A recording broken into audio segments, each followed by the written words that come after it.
Tuan-tuan rasa hakikat atau ada sebaliknya? Yang tu kita tak boleh mengertikan lagi. Mungkin ada takwilan-takwilan yang diberikan oleh ulama-ulama dulu dan kontemporer. Sebab tu saya suka sebutkan benda ni bukan sebagai confirmation, tetapi pandangan. Ramai orang tersilap faham bila kita mengemukakan pandangan-pandangan yang kita kutip, yang kita baca, anggap into confirmation tu salah. Contoh dari sudut tadi, sekiranya ada takwilan, ulama ni kata sekian-sekian, atas kata membunuh babi. Ulama moden kata macam ni, atas kata membunuh babi. Kita mengemukakan pandangan dan pendapat, bukan nak confirmkan benda tu. Yang boleh confirm benda tu bila dia benar-benar turun, dia buat apa, hak tu baru boleh confirm. Jadi mengemukakan pendapat pun jadi satu kesalahan. Seolah-olah kita nak confirm, tak, kita nak mengemukakan pendapat. Mungkin benar, mungkin salah. Sebab tu kita kena jujur dalam bab ni. Sebab tu dalam perbahasan ulama-ulama tafsir tentang satu-satu benda, mereka kumpulkan semua pandangan dan pendapat. Kadang-kadang kita tak masuk akal. Saya bagi salah satu contoh, tuan-tuan. Layak atau tak layak benda ni berada dalam tafsir. Contoh, kita nampak benda, kita suka pelekehkan orang lain, isu macam ni. Baik, bila kita buka awal surah Baqarah tentang buah yang dimakan oleh Nabi Allah Adam. Okey, dengar betul-betul. Sebenarnya dalam ayat Quran, cerita tak buah apa sebenarnya khuldi tu?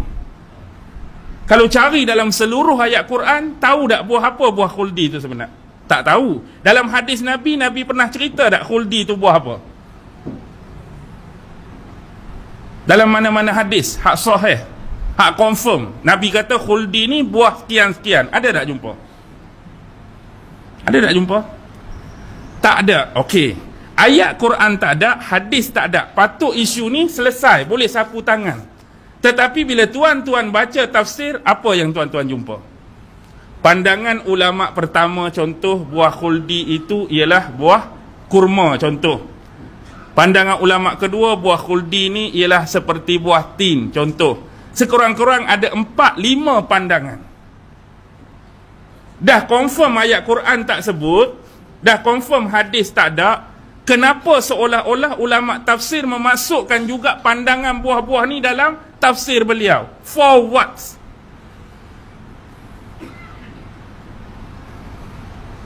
For what? Benda ni Quran tak sebut, hadis tak sebut, tetapi kenapa ulama-ulama tafsir memasukkan? Ulama ni kata buah tin, ulama ni kata buah ni, ulama kata ni buah ni. Kalau memasukkan pandangan yang ada CP-CP jawapan, okey lagi. Tapi yang ni confirm ada ke, confirm tak ada dah? Faham tak maksud saya tu? Confirm tak disebut dah. Tiba-tiba mari juga nak masukkan pendapat kata kurma, pendapat kata tin, pendapat kata zaitun, pendapat kata anggur ni. Kenapa masih memasukkan? Sedangkan benda tu jelas dah. Inilah dipanggil meraihkan.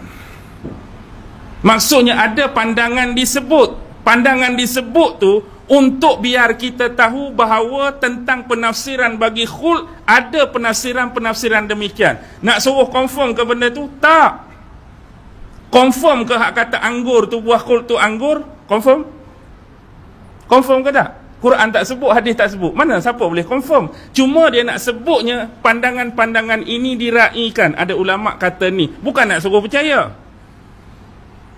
Bukan nak suruh membenarkan. Ada orang kata ni, ada orang kata ni, ada orang kata ni. Inilah dipanggil meraihkan pandangan, meraihkan pendapat.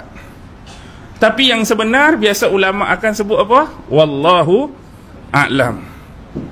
Pandangan tetap pandangan, bukan nak confirmationkan benda tu. Jadi sama kita mengemukakan pendapat ni takwil macam ni, ulama ni takwil macam ni. Nak suruh confirm ke tak?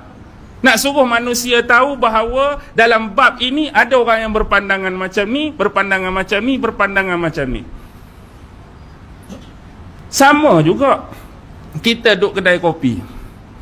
Kita duduk kedai kopi ni bila jadi kes sesuatu, contoh pecah rumah. Agak-agak berapa versi akan ada kes pecah rumah ni bila masuk kedai kopi. Dengar cerita rumah si Seman tu kena masuk semalam, kena pecah orang. Apa cerita sebenarnya? Mari Pak Cik Din mula-mula. Lagu ni cerita dia. Padahal Pak Cik Din pun tak terlibat tu. Tapi tak tahu dia cerita dari mana. Kebetulan macam ni, tiba-tiba aku bunyi ketung-ketang, kopi kat belakang ni. Lagu ni. Mari Pak Cik Mat. Bukan lagu tu. Dia bukan bunyi ketung-ketang. Dia bunyi peh macam ni pula Pak Cik Mat. Maksudnya mari 2-3 orang pakcik ni ada 4 versi dah. Lepas tu nak terima hak mana? Nak terima hak mana tuan-tuan? Keempat-empat ni kadang-kadang bukan terlibat secara langsung pun. Dia pun ambil cerita orang lain, dengar hak orang lain, dia tambah serbuk apa? Secukup rasa dengan Ajinomoto sikit nak bagi sedap jalan cerita tu, nak suruh hak dia paling betul dan hak dia paling tepat. Last sekali bolehlah kita ambil kesimpulan tadi daripada isu pecah rumah. Ada berapa pendapat? Pak Cik Din, Pak Cik Mat, Pak Cik ni. Nak suruh percaya ke? Tak. Nak cakapnya kes ni ada 4 versi. Tak semua tu betul. Dan kadang-kadang memang semua lingkup pun cuma nak menghargai ada 4 orang sebut cerita pasal tu. Bukan nak suruh percaya cerita tu. Kalau cerita macam ni, kalau versi Pak Din macam ni, kalau versi Pak Mat macam ni, kalau Pak Hamid macam ni, kalau ni kita nak sebut je. Boleh faham dah ke tak faham lagi? Tu kita kata kena meraihkan dan menghormati orang lain. Dengar betul-betul sebelum kita nak torture, sebelum kita nak buat apa. Flow orang tu bercakap, dia punya arah ke mana. Okey. Zaman Nabi Muhammad tuan-tuan. Zaman Nabi Muhammad paling besar berhadapan dengan hak awal sekali. Zaman Nabi Nuh orang sembah berhala kan? Zaman Nabi Muhammad ada tak?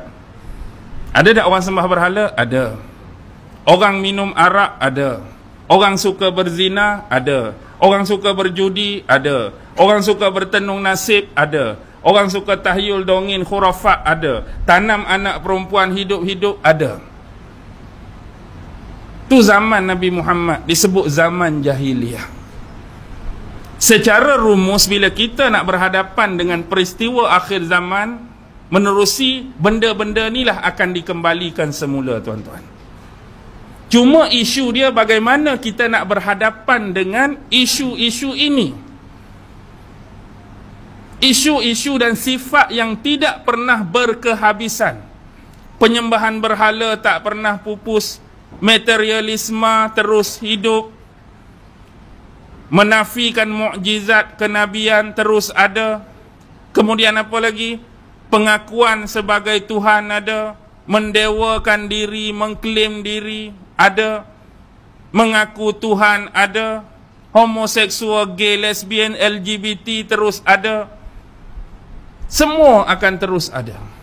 Tetapi hakikatnya bila mari semua tu, apa yang patut kita buat? Apa yang patut kita buat ialah sama seperti Nabi-Nabi dan Rasul dulu buat. Tugas kita bukan hanya pandai menyebut penyakit-penyakit itu, tetapi bagaimana kita nak mendakwahkan mereka agar balik kembali ke pangkal jalan. Bila kita tengok suatu benda yang teruk, bila kita tengok suatu penyakit membarah, cara paling baik ialah membiarkan benda tu sambil menyebut-nyebut keburukan dia tanpa buat apa-apa, atau kita menyebut dan kita mengubati. Hak mana baik? Satu benda kita tengok penyakit, kita hanya sebut penyakit tu, penyakit ni teruk, penyakit ni bahaya, penyakit ni. Kita hanya sebut dan membiarkan dia tu ada dalam masyarakat. Setakat sebut saja, jangan dekat dia. Jangan bermain dengan dia, jangan pi kawasan dia, dia bahaya. Setakat tu je.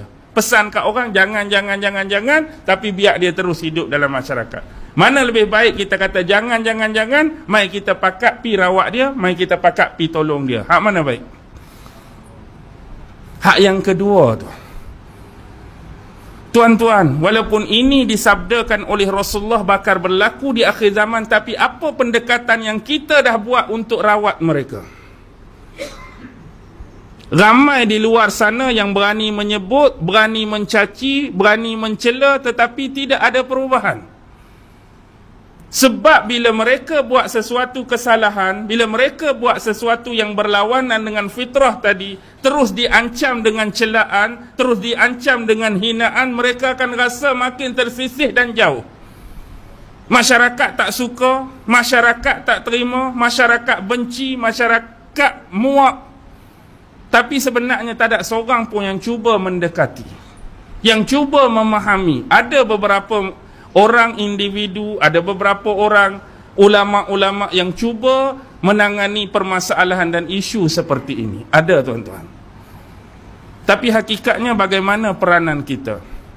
Sebab tu tengok kes Nabi Allah Lut tadi. Dalam keadaan kaumnya datang nak minta tu, dia masih lagi kalau kita time tu tak ada dakwah dah, memang hang nak kena luku lah. Mari rumah aku, nak panggil tetamu aku buat kerja terkutuk, memang kena kapak atas kepala.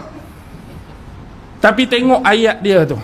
Sesungguhnya aku mempunyai anak perempuan. Yang ni lebih maksudnya dia dakwah lagi, nak suruh berlaku baik. Jangan buat benda-benda ni. Memang nabi-nabi dihina, itu perkara biasa.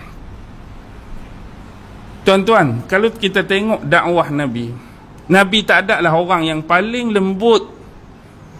Nabi orang yang paling lembut. Lembut dalam dakwah. Lembut tak lembut Nabi, kisah yang paling masyhur, tuan-tuan.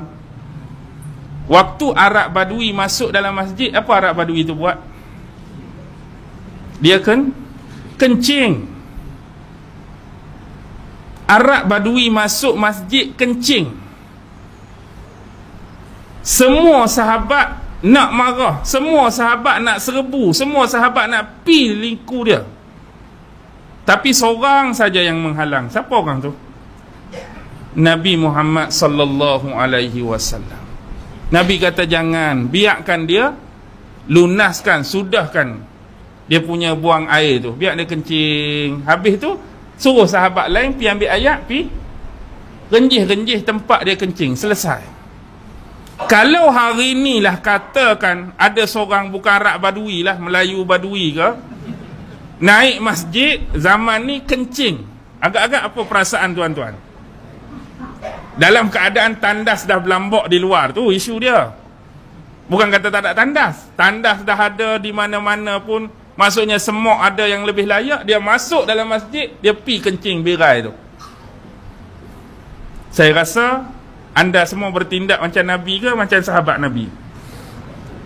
Atau lebih pada sahabat lagi? Tak ada kawan tu kencing pakai usung terus keluar, tak habis lagi kencing. Kita anggap benda tu tak bermaruah, tak bermoral. Ni rumah Allah, ni masjid. Macamlah tak ada masjid, macam-macam kita merapu dak kalau betul-betul terjadi. Ang ni macam tak ada otak, anak siapa lah main kencing atas masjid. Tak berhenti mulut kita merapu kalau benar-benar berlaku. Tapi itulah hakikat Nabi, lembutnya Nabi. Akhir sekali Arab Badui itu boleh masuk Islam macam mana? Macam mana dia boleh masuk Islam bila mana selepas peristiwa tu hanya seorang saja duduk dalam kepala dia? Agak-agak siapa duduk dalam kepala dia? Nabi. Kenapa Nabi? Sebab dalam keadaan orang lain nak marah dia, orang lain nak kerumun dia, orang lain nak serbu dia, kawan ni seorang saja yang defend dia. Dia ni lah satu-satunya yang protect dia, yang tak marah kepada dia, yang layan dia dengan baik. Itulah sifat manusia, dia akan ingat orang macam ni sampai bila-bila. Sahabat-sahabat tak ada dah dalam kepala dia kecuali Rasulullah sallallahu alaihi wasallam.